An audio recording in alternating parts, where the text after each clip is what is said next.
in just a couple of minutes. Thanks so much to everybody for being here.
Get started.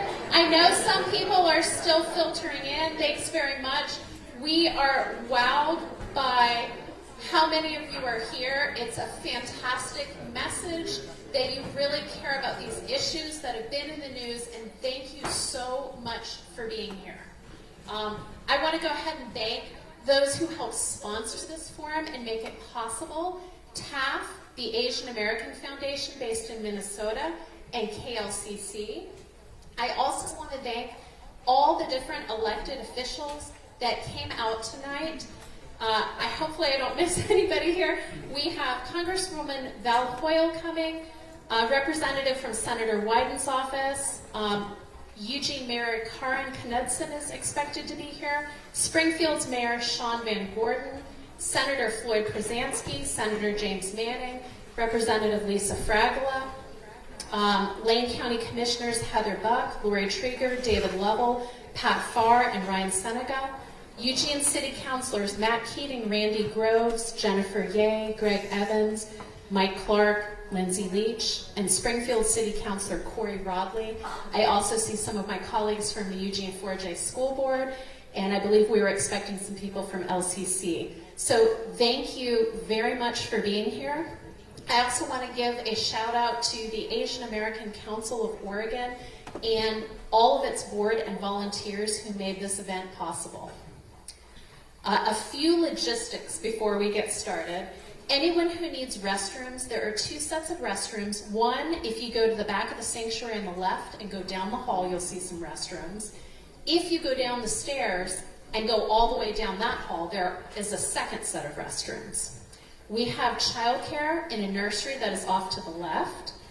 And I also want to let you know we have a few things that may be helpful for people. We have an email sign-up list if you want to stay apprised of these issues. In the back, it's on a bright orange sheet of paper. We also have a Dropbox for questions. Some people may feel comfortable. We're going to open this up to audience questions after a few questions from the moderators of our panel. But if you want to ask questions after that, you'll either be able to raise your hand, or you can also, if you look in the back, we've got Helen Liu, one of our board members, and she has got little sheets of paper. You can write a question down, and one of us can ask it. You can also put it in the jar, or you can use your phone and email a question to info@asiancouncil.org. So many ways that you can ask a question if you have a question of this panel. We have interpreters. We have an interpreter in the back. Can you raise your hand, Simon? So if you need an interpreter, we've got Simon back here. We also have Eloise in the audience, and so just let us know, and we'll make sure that your question still gets asked. And lastly, I guess what I'll say is we have food and drink after the program is over downstairs. We hope you'll join us for that. And I do want to say that the forum is open to the public. We are so grateful to have all of you here. The strong community support means a lot. Because our time is limited here tonight, we do want to stay focused on what has brought us here, which is the burglaries targeting the Asian American community and what can be done to prevent them.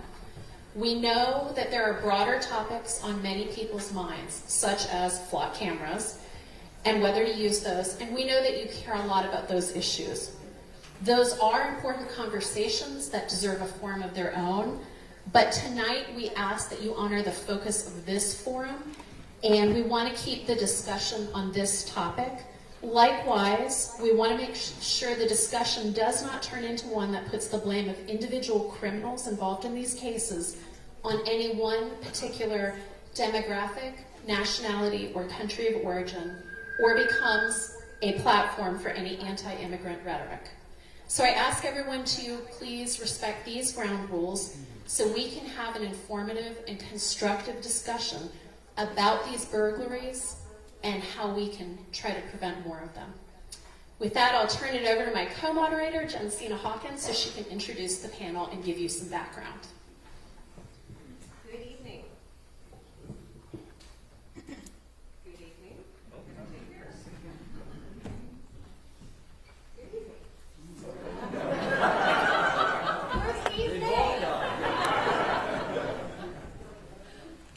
Testing this one, testing that one. Go closer.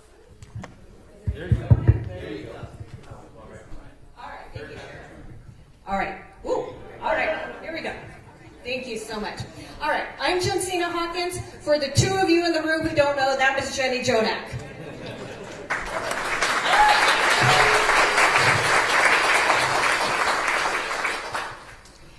We are here because of the last 2 years of the international crime ring that has been targeting Asian households. So far that we know of, in the city of Eugene, there's been 22 homes of Asians broken into, burglarized, vandalized, people who are having a hard time sleeping in their beds because those beds have been disturbed by people breaking into their homes. The reason why we asked all of the elected folks to come tonight is because there's a lot of things going on that make it really difficult for the law enforcement to find these people, to keep these people, to charge these people, to do all the things that they need to do to stop these people. So a lot of what we need is support to make sure that once EPD, LCSO, SPD do their jobs, that there actually is some good things that happen afterwards. Tonight on our panel, we have a surprise for you. We have Sheriff Wilkerson. We were planning on having him, but I'm not sure if he offered or I shamelessly grumbled. It could have been either way. Obviously, we have Lane County District Attorney Christopher Perosa, who has been amazingly collaborative with the AAPI community. We have Eugene Police Chief Chris Skinner, who is probably going to get the majority of the questions and the pressure and the stress, but he's used to that from me because I used to be the chair of the police commission. And we have Springfield Police Chief Jamie Resch, who actually is the brand new Chief of Springfield. She came from Portland. My cousin is on the Portland Police Bureau. He says she is the best damn chief he's ever had.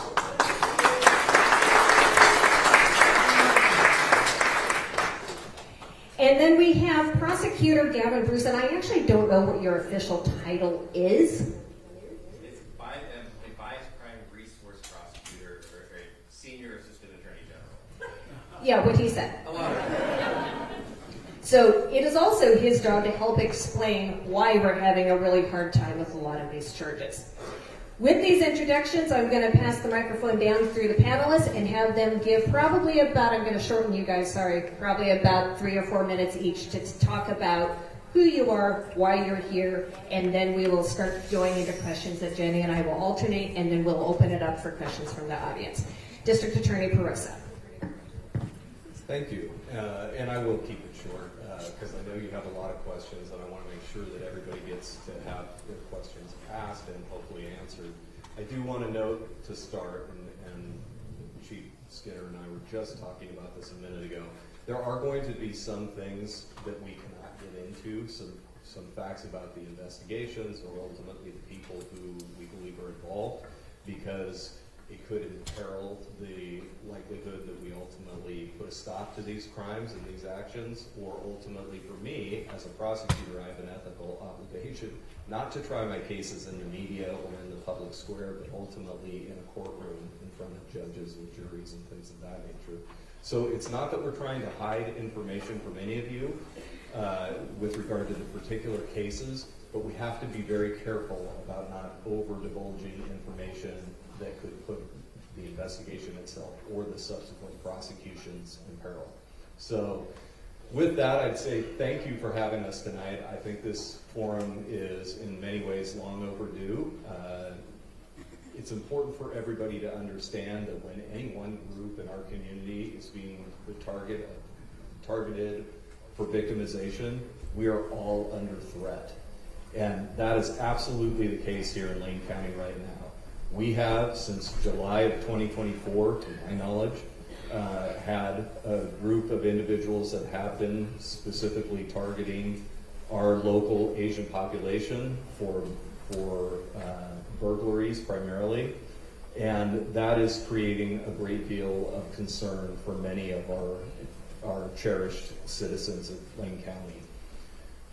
We are, as a law enforcement apparatus, all of our agencies together, working very hard with one another to ultimately address these issues. They are challenging. There are many different problems and challenges that are presented to us in handling these cases, not the least of which is that these are individuals that ultimately are not people known to us. They come into our community for a short period of time and then they vanish.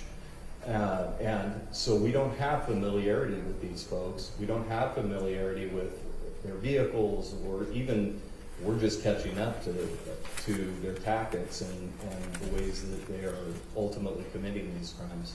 So all that to say, we are working as a group very collaboratively to try and share information, to try and strategize how we can attack these cases as best we can. But please ask your questions. We want to be as open with you as we can be. I'm going to take this for a moment from you. That was short, by the way.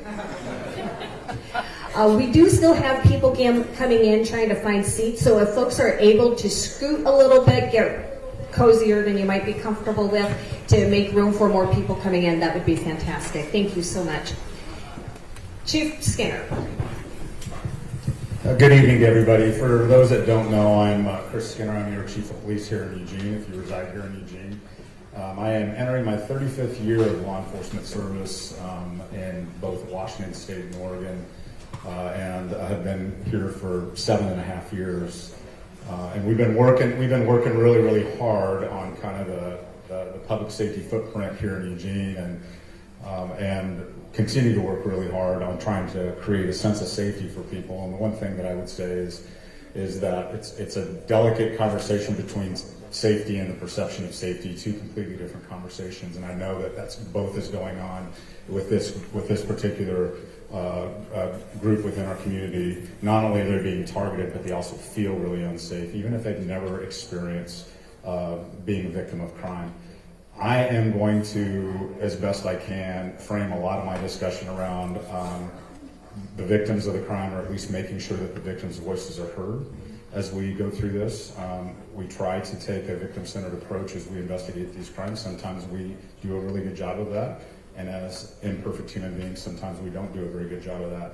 But what we're committed to doing is coming back around and hearing the experiences that we have from our victims of crime, and trying to learn from that and grow and change from that, so we can make sure that we tailor our services around victims. At the end of the day, the next couple of us that are going to talk, our job is to fight crime. That is the core of our mission, is to make sure that we try to eradicate crime once we identify how we can do that. And so you will hear from me around the types of crime fighting that I think needs to happen in the city of Eugene to not just protect this particular group that's being targeted, but all citizens. Good evening. My name is Carl Orkson. I have the honor and privilege of serving as your sheriff. I will keep this kind of short. I will just say that both Chief Skinner and Chief Ross do not have adequate resources. I do not have adequate resources.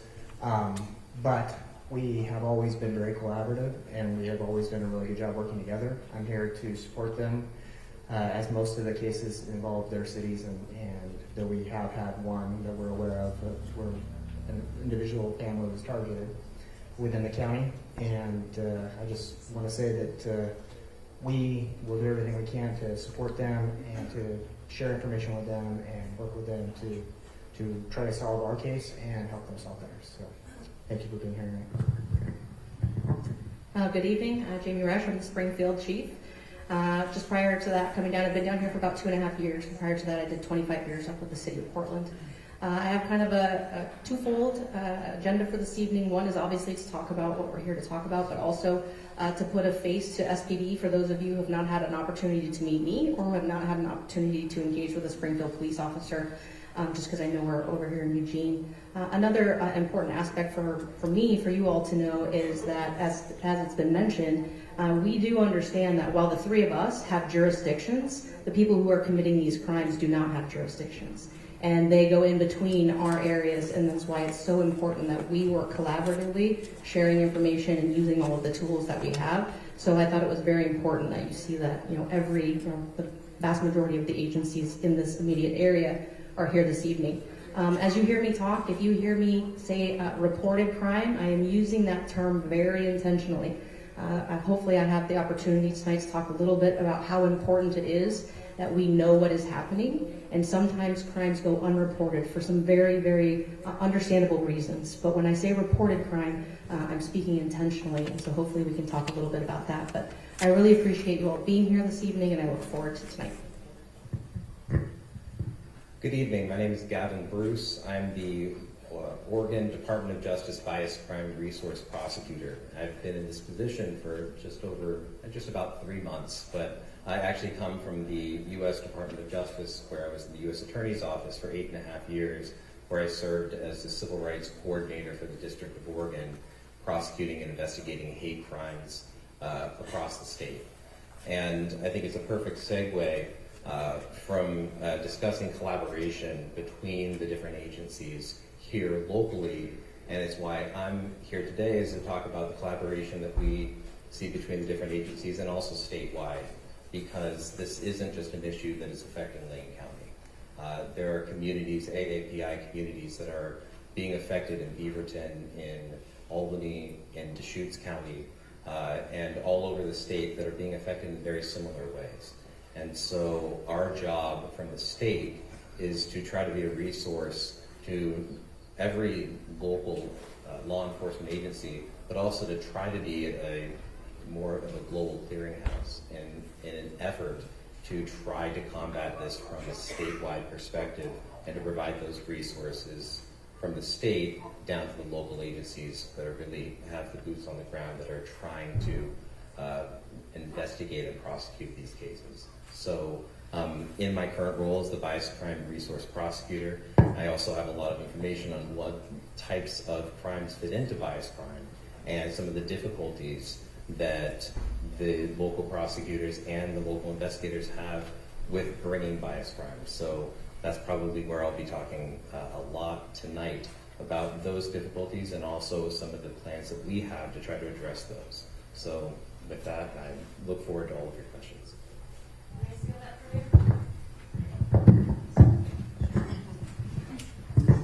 That wasn't awkward at all. So, in addition to all of the other really important people here, I just wanted to point out that Mr. Jenny Jonek and Mr. Jensina Hawkins are here as well. And they have been extremely patient for the last couple of months while Jenny got this wild idea and said, Jensina, why don't you help me with this? So, we appreciate them. First question, Chief Skinner, you knew it was going to be you.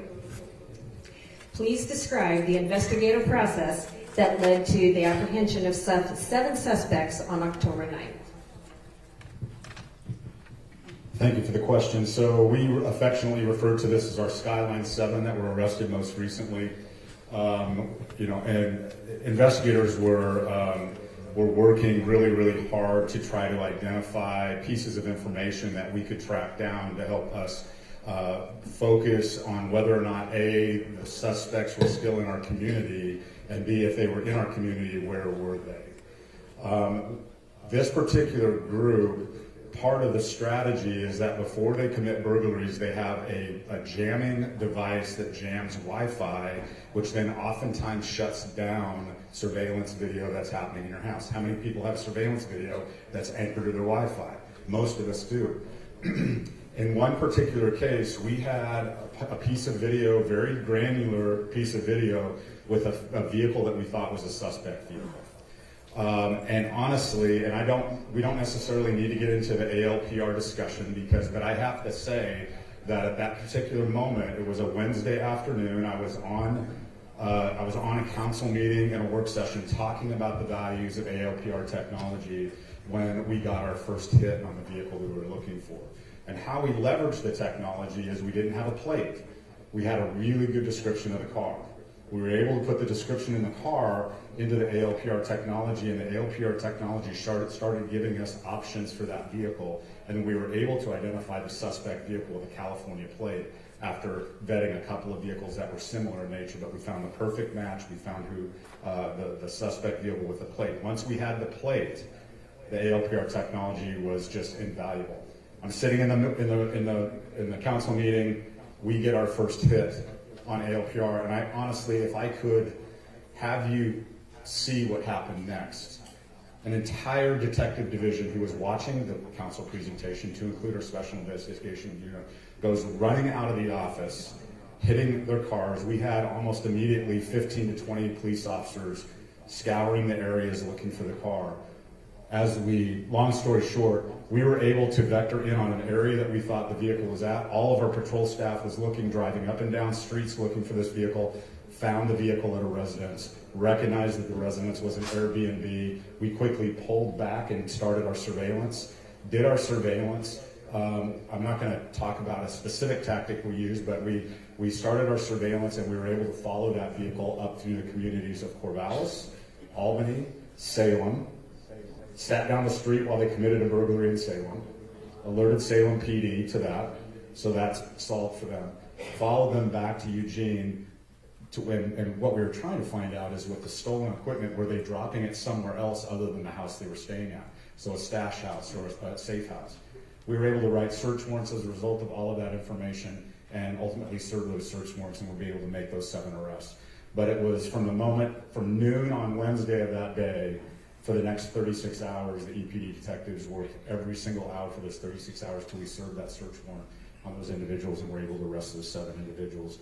And what was so disheartening is as we now know, it's just one wave of many, and unfortunately maybe future waves that we have to try and pay attention to. But in that particular case, the turning point for us was identifying the vehicle and identifying the location for the vehicle.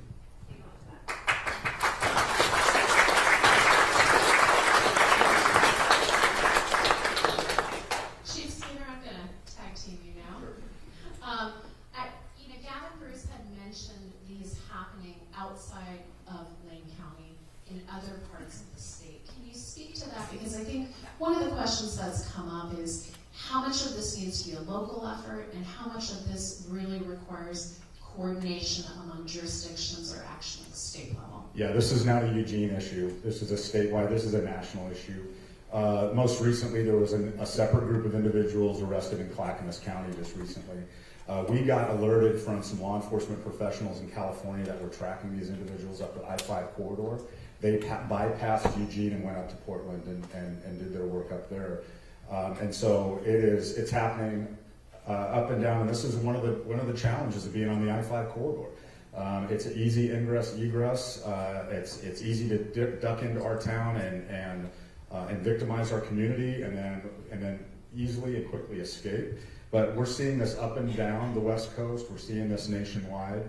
I honestly believe that this personally is a very organized ring of individuals, well financed, that are coming together somewhere in our country. I have a sense of where that is. I'm not sure I should share that, but I have a sense of where that is. And then going and being sent out into our communities all over the country to perpetrate these crimes. I honestly believe there's a chance that this is a separate business model for a cartel type of organization. Thank you. I guess we didn't really plan the placement of the panelists and the microphones very well. But the question is for Attorney Bruce. Can you break down for us exactly what everybody has been asking about since they heard about this? Why these burglaries do not qualify as hate crimes under Oregon law? I'm happy. Is this on? Yes, okay. I'm certainly happy to do that. So, Oregon law classifies hate crimes as bias crimes. There's bias crime 1 and a bias crime 2. A bias crime, tampering or interfering with property or property crimes fall under a bias crime 2. And a bias crime 2, in order to meet the requirements of that statute, you have to show that an individual tampered or interfered with property, inconveniencing the individual, and did so because of the individual's protected class. There are two very difficult issues that prosecutors attempt to address in these prosecutions. And the first is really the threshold question that is going to be the most difficult, which is theft tampering and interfering with property? When these statutes were passed for criminal mischief, which is the precursor to the bias crime 2, when the statutes were passed in the 1970s, the legislature stated that criminal mischief is not about thievery. It's about interfering or tampering with property, such as breaking a window, such as breaking a fence, or such as, let's say, harming a window or breaking a window at a temple. It's that type of action. Because it doesn't relate to theft, then the bias crimes are very difficult just to get over that initial hurdle. Now, we have not seen, and I guess we've been addressing this now just for the last few years, and we're now looking at whether there are legislative fixes so that we can include theft based on or because of an individual's protected characteristics, whether that can then qualify as a bias crime. We've been in discussions with the legislature, with some of the senators here tonight, about how we can make those changes. The second difficult hurdle that we have with prosecuting these crimes as bias crimes is the because of element of the bias crime, which is we have to show that the defendant targeted the individual and tampered and interfered with the property, as is currently written, because of, in this case, the individual's national origin. A defense to that claim can be that we are targeting the individual not because of national origin, but because we know they own a business, because we know the individual has a lot of cash assets at their house. These can be defenses to these claims and can make that second because of difficult to prove in a prosecution. Now, there really is no definition currently in law for what because of means. We go on what has been a Supreme Court case, which is the State versus Hendricks, which does say that motive, that because of element, can be satisfied if a biased motive had any part in the crime. So that allows prosecutors to be aggressive in charging these. However, when you have the initial hurdle of tampering and interfering, not accounting for theft, as well as the because of hurdle on the back end of the prosecution to the jury, it really makes these crimes difficult to prosecute as a bias crime. So that kind of lays that legislative ground, or the prosecutorial groundwork, and why these are difficult under a bias crime heading. It's also worth noting that the cases that we would be prosecuting, bias crime 2 is a misdemeanor. It's an A misdemeanor, which means the maximum penalty for a bias crime 2 is 1 year, and it's 1 year of jail. Whereas some of I'll kind of ask for DA Perosa to chime in on some of the burglaries, burglary 1s, some of the other felonies that are charged have much more significant sentencing power to hold the individuals accountable for the actions that they're taking to victimize this community. So prosecutors are going to be leery to include a bias crime in a prosecution with a burglary in the event of saying, well, we want to focus on what is the most readily provable offense that is going to have the most significant effect judicially. And so I'll pass that over on how the state has been looking at these for burglaries. I know that Washington County's charged of racketeering, for example, as well. But I'd let DA Perosa kind of echo or chime in here. Yes. Although that is the state expert, who am I to question his position on that? No, he's absolutely right. I mean, the reality for us as a prosecutor, I've done prosecution for well over 20 years now, is that, this is a case in which we ultimately have, in the case of the Eugene cases, burglary in the first degree, which is a Class A felony that is it's the gravamen of the crime, it is the easily provable charge, and then we have this potential misdemeanor where we have all kinds of evidentiary issues. From our perspective, I don't like to include charges I know I'm going to have difficulty with on my charging indictments as a prosecutor, because I do not want to get into a position where I've trained my jury to question me and my judgment on certain things. So if I have a great charge like burglary in the first degree, and it is the more serious charge, and the charge that ultimately is going to carry with it, the penalty that I'm hoping to see imposed in a case, I'm not going to weigh it down with a charge that I think I'm going to have struggle with, either proving or ultimately having the jury question my judgment in bringing the charge, because it doesn't actually fit very well. So that has been one of the problems that we've seen with this. I will note, however, that with burglary in the first degree, a Class A felony, while that is an extremely serious charge, we are dealing in these cases often with people who fall within the whole felony sentencing guidelines in the state of Oregon falls on this chart right here. And with burglary in the first degree, where there isn't either physical injury or threat of physical injury during the commission of the crime, or the dwelling wasn't occupied at the time in which they entered with the intent to commit theft or some other crime, it's only a crime seriousness level 7 offense. And because these individuals are folks that we do not have criminal records on, they qualify as an I in our felony sentencing guidelines. So when you follow this chart and you look what a 7 I's presumptive sentence is on the felony sentencing guidelines, it falls below the threshold in the state to ultimately have the presumptive prison case. It is presumed to get probation. What we're hoping to see is the potential for maybe aggravating, some kind of an allegation of aggravating factor that we could file with these charges that would automatically qualify these people for a potential prison sentence as opposed to probation. That's what we're hoping to see out of this. We've begun to have discussions already with Senator Brzezinski, who's here today. He understands, and many in our legislature understand the problems we have. And I'm hopeful that we can get something done on this here in the near future.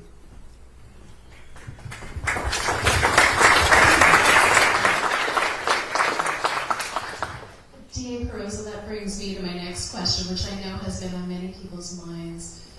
There's been some frustration that, it's so hard to investigate and arrest perpetrators. You get them, but there's difficulty holding them. And when they're released on $5,000 or $10,000 bail amounts, which to victims who may have lost significantly more than that seems both deeply unfair and also to reinforce what Chief Skinner was saying. If this is a cartel and this is its business, it's a pretty good business model. If you can steal a lot more than that and get out with no repercussions with just a fraction of what you stole. So can you speak to why that is in our system and what you see as a potential solution to that? I share the frustration, and prosecutors around the state do frequently. We talk about this a lot. First, it's important to understand that I don't have any control over a person's release from custody. I don't have, the only time where I ultimately have the ability to affect whether or not the court's going to release someone or not is if I can prove to the court in an independent hearing that that person is an immediate threat to the community or to the victim themselves. We don't have any evidence in these cases to be able to challenge the release decisions that are being made by our pretrial services in court in doing that. I should also note that the sheriff who runs our county jail has no control over who gets released by pretrial services. So he is not to blame for this problem that we have either. What we have is, and maybe I should take a step back, that when the criminal justice reform movement came into being, there was a move to ultimately change some things about the way we hold people pre-trial in the state. It was a well-intentioned movement that ultimately didn't probably foresee the collateral consequences of the decisions they ultimately made. What they did was they constructed a system wherein initially the Chief Justice was assigned to categorize every crime into 3 different buckets. The first bucket are pretty much low-level crimes where a person is automatically eligible for release from custody on their own recognizance. The second series of crimes, so a little bit more serious crimes, are those that ultimately are eligible basically for immediate release on either a conditional release, meaning that there are some terms that would be put in place for community protection and or protection of the victim, or they can have bail set before arraignment even. And so they're subject to a release once again before arraignment. And then there's a third set, which are those that are serious enough that we will hold those folks, but only until the arraignment point. And then from there, they are entitled to have bail set without consideration to a large degree as to willingness to pay and everything. So it was an effort to make the whole system more equitable, specifically so that poor people weren't disadvantaged over wealthier people in making bail. Well-intentioned, right? The problem is that everyone in the state of Oregon is entitled to bail now.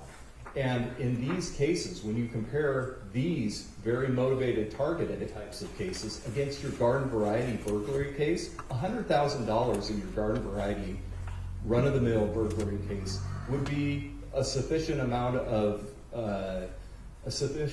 bail for most cases, because most of those involve people who do not have the money to post $10,000 of cash to the court to be released.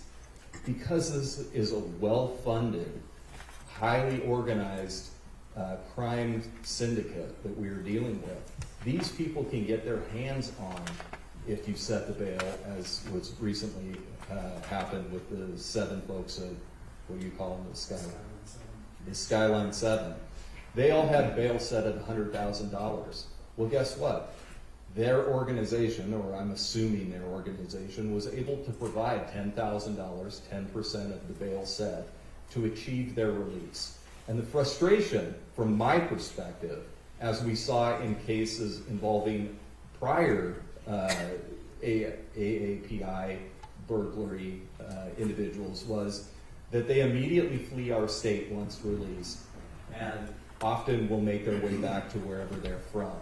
And getting us through the process of extradition, if we catch them, can be a challenge as well, as we saw in those original cases from July of 2024. So we need to have a mechanism by which we can better assess whether or not a person is either a risk to the community or is a serious risk of flight, which these folks all are. And in those cases, we have to have an ability, a stronger mechanism to potentially hold those people so that we can hold them accountable for the crimes they're committing to our community members here in Lane County. Just to be clear really quickly, when you say 100,000 bail, It's 10,000 they have to put up. Is there any security or collateral for the other 90,000? No.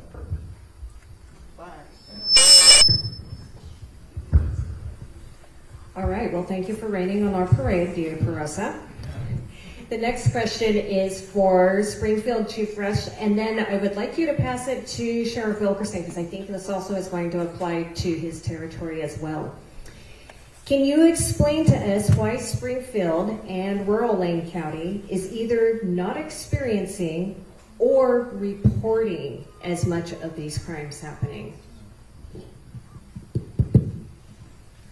Well, I don't know that I can explain the why, but I will give some thoughts and ideas as to possibilities. And I mentioned that earlier when I talked about reported crime. And there are a lot of reasons why people may not report crime.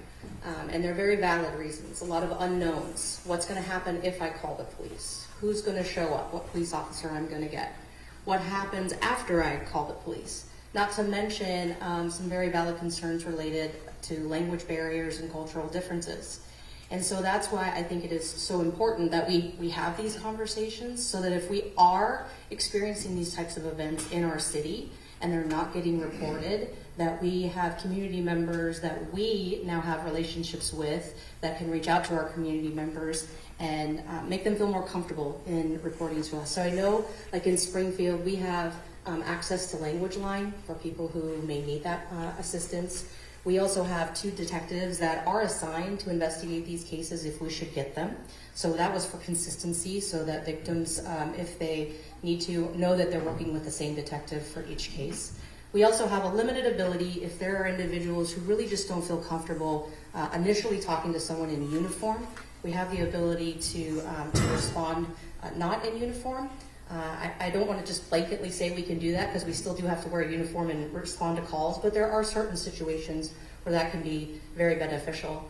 Another option that I would like to put out this evening is that before coming here, like I said, I was in Portland and I had the wonderful opportunity to serve on their AAPI council there. And before I came tonight, I reached out to them and they said if there's anybody in any of our communities down here who would feel more comfortable talking to them first before they reached out to our law enforcement, just to hear their experience about working with police, that they are more than welcome. And if there's anybody here tonight who would like that opportunity or knows somebody, please contact me after. I'd be happy to make that connection. But again, I think there's just a lot of unknowns.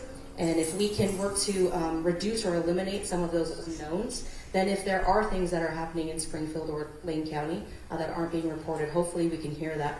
Because one of the things that I want to really stress tonight is the importance of knowing all of the information. Chief Skinner talked about how important and how detailed and how long these investigations can take. And I explained it like this.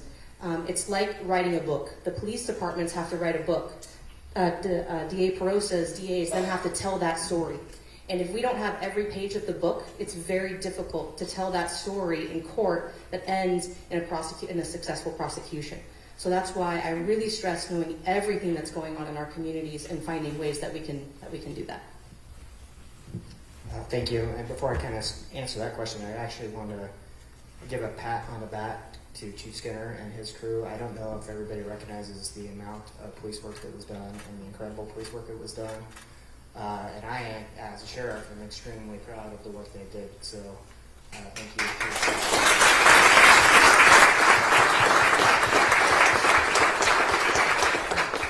To add on to what Jamie was saying, I think that I agree with everything she said.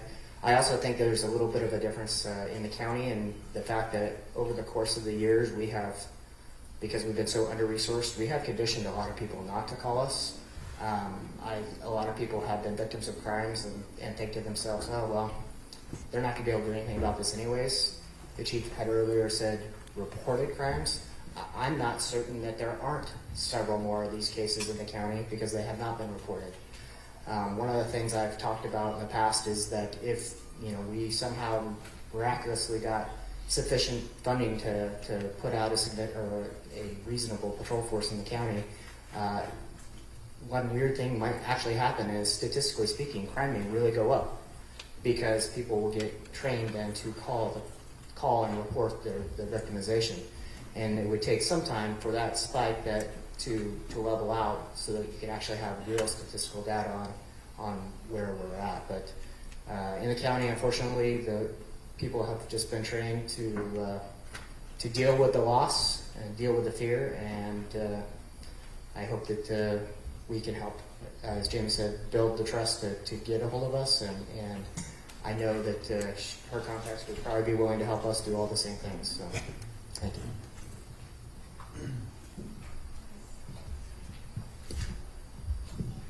Thank you. And for anyone who needs to report a crime, we have a one-pager that's got different numbers on it. And I also want to make clear that the Asian American Council is here to help, to assist, to provide support, and to connect you with resources. So if that's something you know of, or you know of anybody who needs to report something like that and they want that support, it is here for you.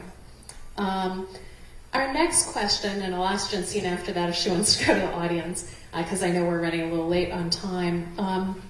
Attorney Bruce, one thing that's been really frustrating about these is the fact that they are targeting the Asian American community, and I see a lot of pushback on that on social media, where people are in disbelief that in fact there's one particular demographic of the community being targeted, and they want to know why.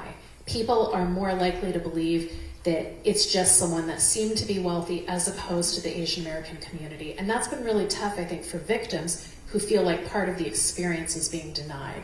Can you speak to what kind of stereotypes are playing into the targeting specifically of Asian Americans? And is there something we can do to push back on that? That's a fantastic question. And I think all of us up here will say, you know, from the top of the mountain, from the top of the mountaintops, that these burglaries are targeting the AAPI community. They are.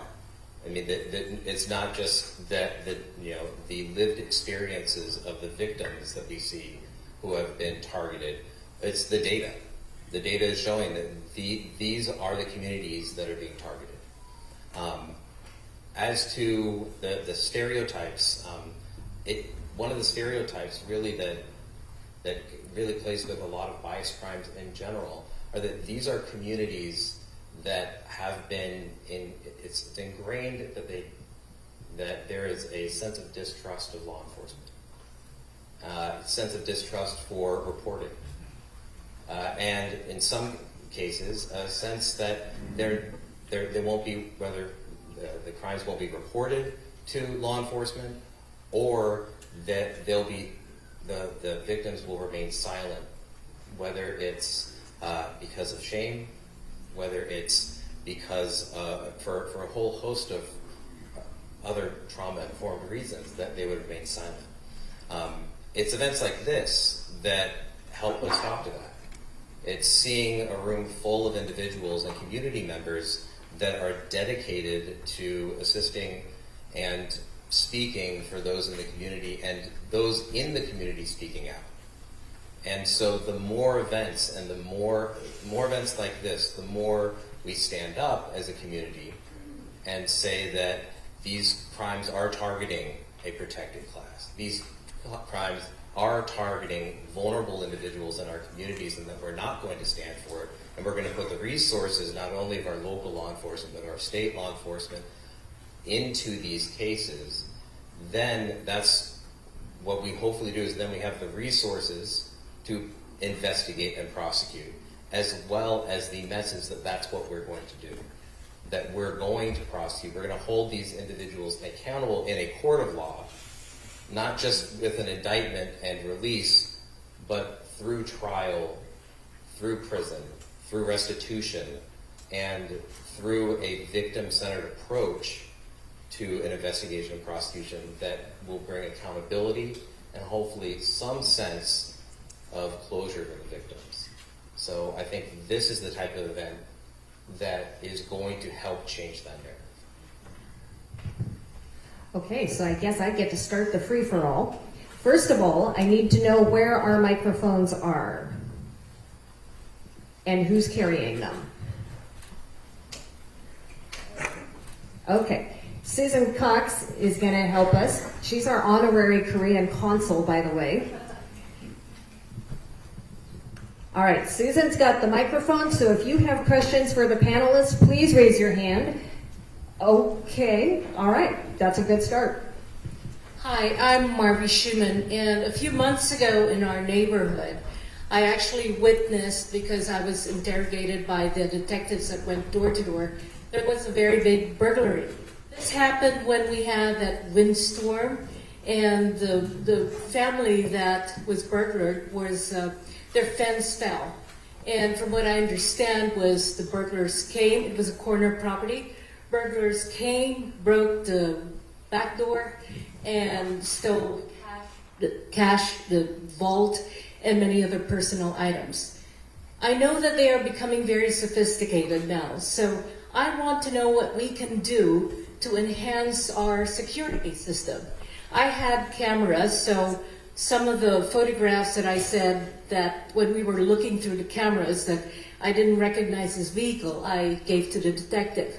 I don't know if that helped or not, but what could we do as neighbors? You know, aside from the fact that we've sort of formed a little neighborhood watch among the neighbors around us, but what can we do to battle this jamming of the Wi-Fi? I mean, how can we help ourselves be more secure and unafraid with things like this?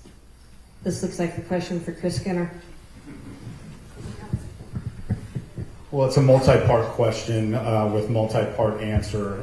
One of the things that we have a tendency to do as a people is we live our lives on social media, and everybody knows where we're at any given time.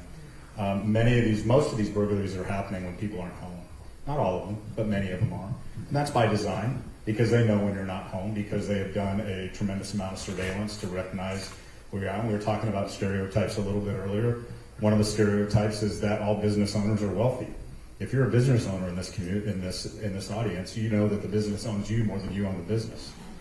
So there's a sense that somehow being a business owner means that you're a target, a wealthy target to take advantage of. And they do a tremendous amount of research. They identify who the business owners are. They identify where they live at home. They do a certain amount of surveillance to see your comings and goings. Understand when you're there, when you're not there. We have a tendency, and I know that my family is susceptible to this, that we have, our social media sometimes announces whether we're home or not, whether intentional or not. And so they try to take advantage of that. The jamming situation this is one of the things when you're so dependent on your Wi-Fi signal, which, I've got teenagers at home, you'd think it's the end of the world if the Wi-Fi went out. But that's one of the challenges. Before we had Wi-Fi, and had all of this connectedness, there was, these things were hardwired into our houses. I mean, the old school ADT red flashing light in the corner of the house, and now what we have in the Skinner household is either, an Arlo camera or a Ring camera, and all of it's predicated on whether our Wi-Fi is working or not. So that's a really, really tough. That's why they're doing that, is because they know they have high levels of success when jamming Wi-Fi, so that you can't get the surveillance. But we as a community, for instance, the case that we made on the Skyline 7, the video that we got there was not the victim's video, it was a neighboring video that we were able to get.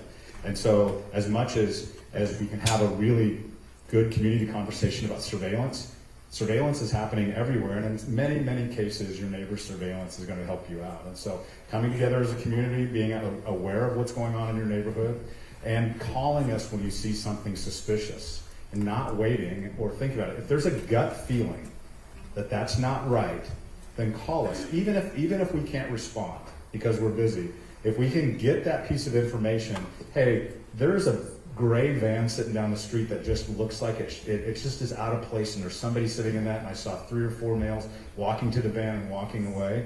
I mean, we had this most recent burglary that we had. Our best witness that we had, and we had to go find this witness, our best witness watched 4 individuals walk away from our most recent burglary with a sawzall in their hand. For those of you that don't know what a sawzall, it's a cutting tool, and a step ladder. And guess what? It was a 2nd-story entry, and they ended up cutting out parts of the walls looking for where cash might have been store. That was in broad daylight, and we had to go find this witness to be able to tell us that. So in many cases, the piece of information that we need is held within your community, within your neighborhood. And that would be really, really important. And then from there, quite honestly, we need to just be turned loose with all the tools that we can have at our disposal to be able to chase down the perpetrators of this crime and be able to do that. I am not going to be able to tell you that there's any one thing that this police department can do for you or you can do for yourself that's going to make you 100% sure you won't be a victim of crime. I know that doesn't feel good, but if there's one thing, when you look in this room and all of the differences that you see in this room, if there's one thing that binds us together is we're all susceptible being victims of crime in this community. And if we come together as potential crime victims and crime victims in this room, we can come up with some of these solutions. And I think that's one of them, is making sure that we take care of each other in our own neighborhoods.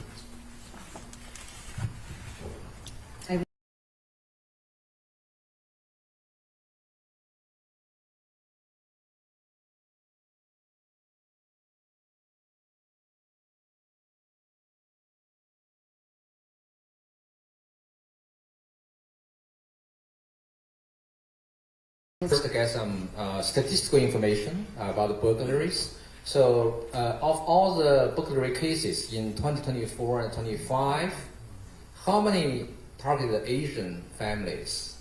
And also, of all the victims, how many actually retrieved the stolen items? Can you give us some information about the overall picture before we talk about particular cases? Yeah, we have the lion's share of that work, so I'm not gonna, and I'll make sure I get your contact information so I can give you that. So when you think about, we have to look at the totality of it. We're talking about 2 years or a year and a half's worth of burglary cases. I don't know the percentage of those that have been specifically Asian American members of our community, but I can get that information for you through crime analytics. We have that.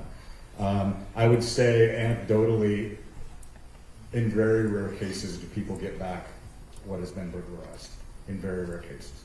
Especially when you're talking about cash, money, jewelry, those things are very easily sold off or disposed of. The Skyline 7, we were able to recover some because it was so quickly, we were so quickly able to apprehend them after they had done some burglaries, so some of that had been returned. But unfortunately, in very rare cases, do you get everything back that was stolen. But I want to make sure I get your contact information because from a statistical analysis, we can do some really, really good and deep dive work for you to help better understand and answer that question.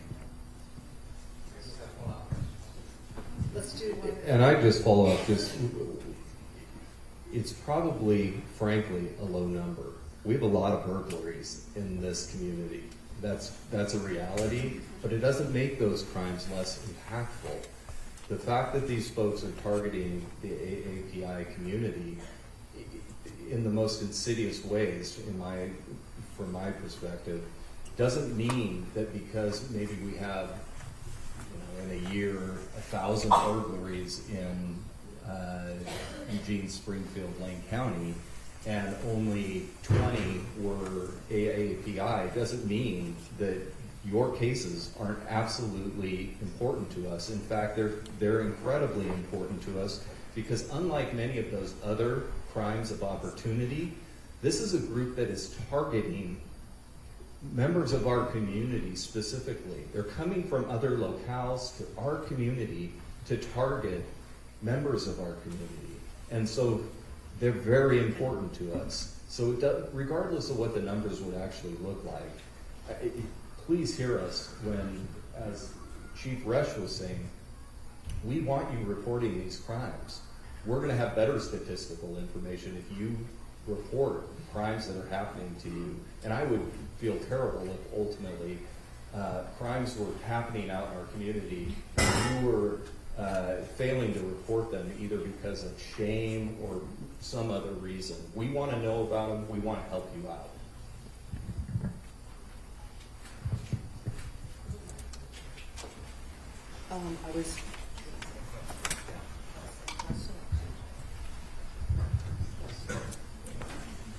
And Helen, let us know if we get any questions either online or in the written jar. So for cases where burglary involves people who are still in the house versus those that there are no one at home, what would be the best course of action to protect family left at home? So if I understand the question, if it's a home invasion burglary and people are there, you're asking what's the best course of action for the people that are there in the house? I think it depends on.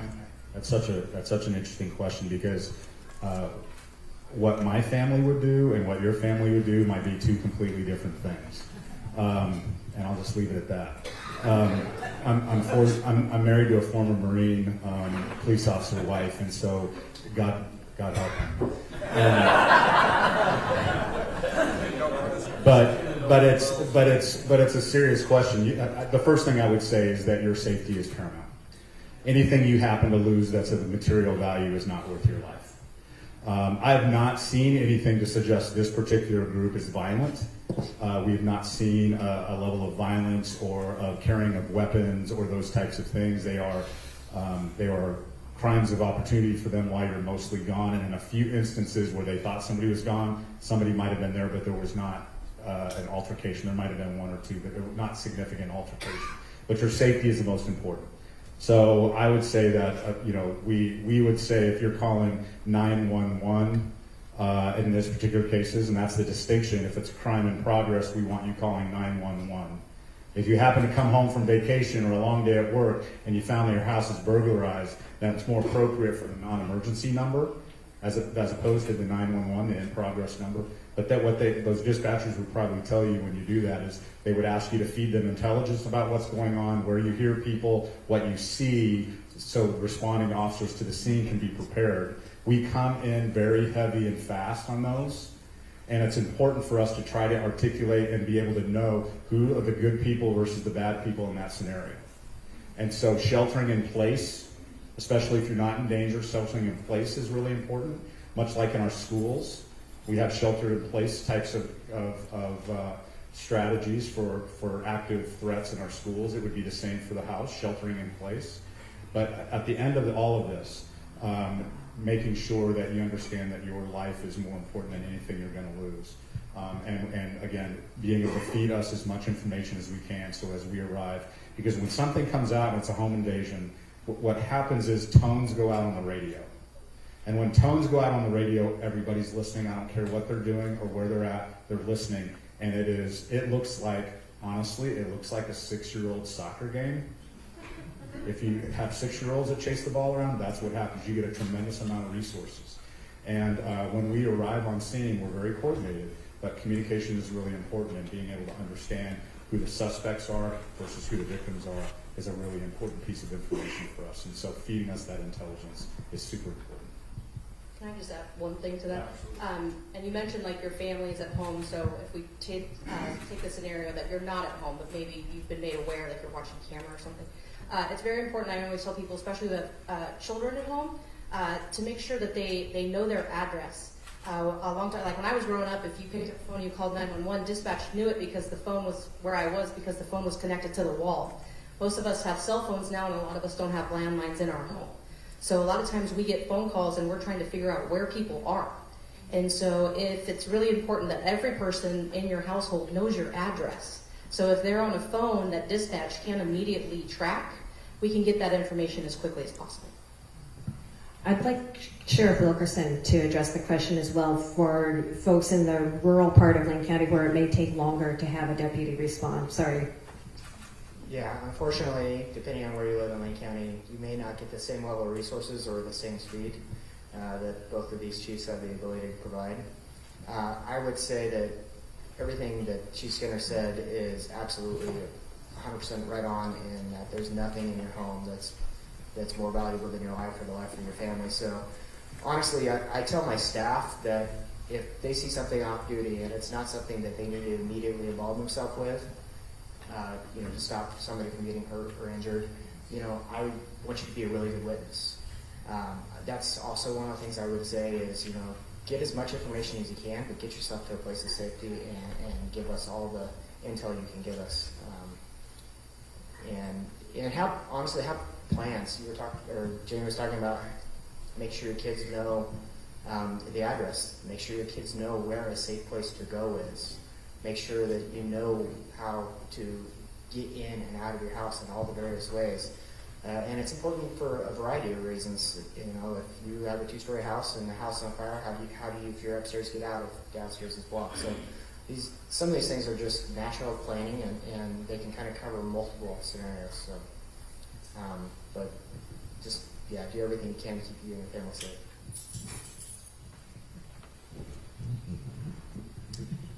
Oh, hi, my name is Brenda Proctor. I have 3 questions, but they're going to be short. So my first one is, I'm from the Portland area, and in Gresham they have an app called My Gresham app, and it's really wonderful. And I was wondering if you have that down here. And what it is that if there's something that you know of, you can take a picture, you send it, it goes to the police department. They will not call you because it may be something that they're working on, a case or something. But it was wonderful. It is a wonderful. Can I just pick one of these off at a time just so that we can do that? So what you're talking about is an app that was started here in Eugene, and Gresham can thank us for that. It is our online reporting solution, which is called MyPD Connect, which allows people to report, upload video and pictures, and can report these types of crimes, especially these what we call cold crimes. They're not crimes in progress or cold crimes, but we do have that here in Eugene for for at least the Eugene PD jurisdiction, called MyPD Connect. You can also choose to, with a scheduling app, schedule a virtual meeting with a community service officer to discuss your case if you'd like to as well. So it's kind of like doing virtual or telehealth. So there's a variety of things that we can do with that, but it's MyPD Connect. Okay, thank you. So my second question is, so I was told, not from anybody down here, from someone who was raised in Montana, is that she was saying that the cartel is going into rural communities, making themselves like locals and then recruiting people. Are we seeing that here in these counties and then maybe possibly Oregon?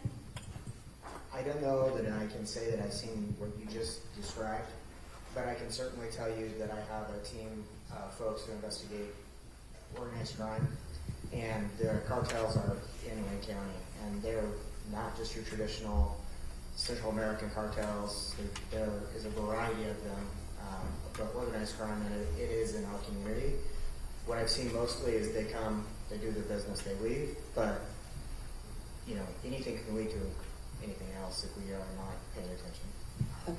So my last question. I know we want the police and everybody to help us, and we appreciate all that you do, your service and everything, so thank you for that.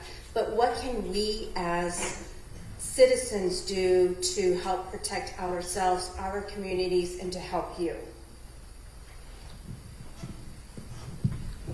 I think that was hit on earlier, probably the best thing that we can do is be really good neighbors.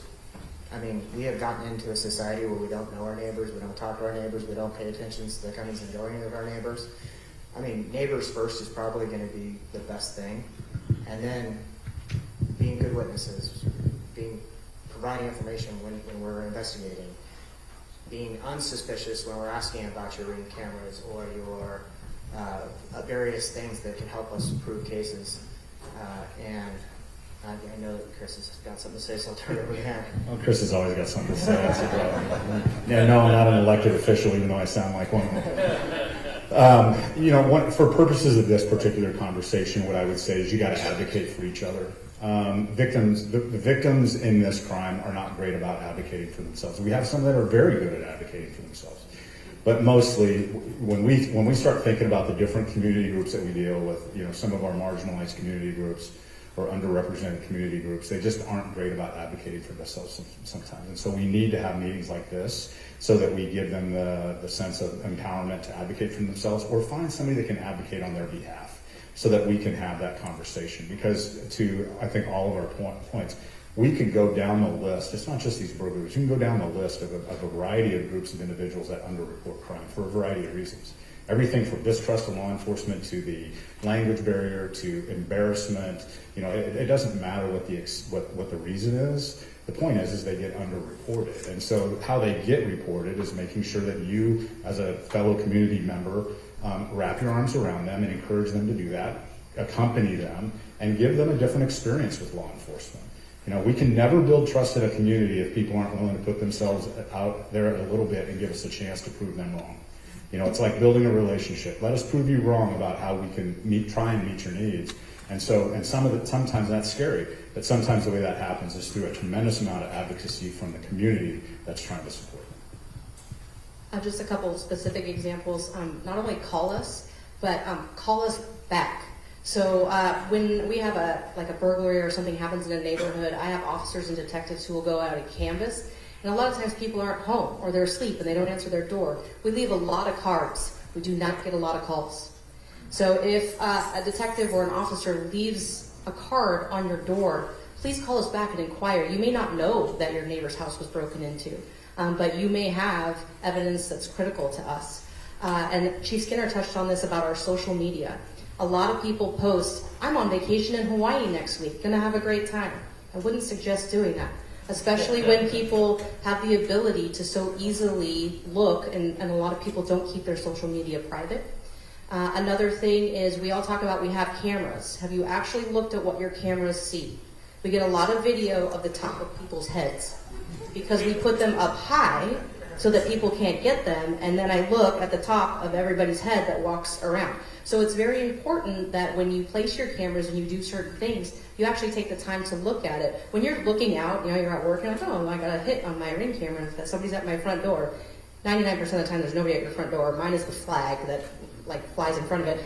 But I'm not paying attention to if somebody walks up to my front door, can I actually see their face? And that's the important part. So there's little things like that that you can do.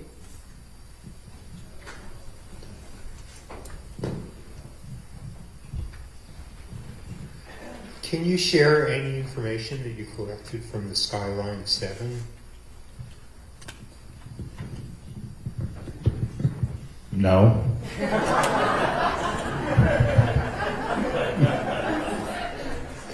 You know, we're hoping to prosecute these guys if we can find them again. I mean, honestly, aren't we?